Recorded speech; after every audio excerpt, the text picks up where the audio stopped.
Friends బాగున్నారా? మేమైతే బాగున్నామండి. ఇప్పుడు సమ్మర్ కదా, అందరు జాగ్రత్తగా ఉండండి. ఎండలు ఎక్కువగా ఉన్నాయి. మాకు ఏంటంటే ఎండ జలుబు అంటారు కదా, అది చేసింది. ఊపిరాడటం లేదు, ఓపిక అసలు లేదు.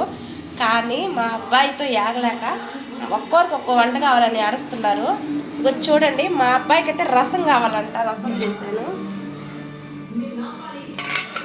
మా అమ్మ ఊరి నుంచి సొరకాయ తెచ్చిందండి. నాకు సొరకాయ వేసుకొని చట్నీ చేసుకుంటే, పెరుగు చట్నీ చేసుకుంటే చాలా ఇష్టం అండి. దానికంటే నేను సొరకాయ పెరుగు చట్నీ చేసుకున్నాను. చూడండి, పెరుగు చట్నీ.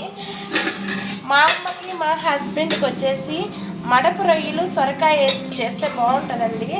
అందుకని మడపు రొయ్యలు సొరకాయ వేసి చేశాను.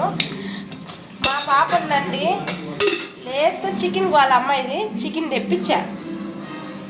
ఏడుపు చికెన్ తెచ్చి చేయలేదని ఇప్పుడే తెప్పించాను. అయితే బాయ్ ఫ్రెండ్స్, మీదేం కూరలు కామెంట్ బాక్స్లోకి రండి, మాట్లాడుకుందాం.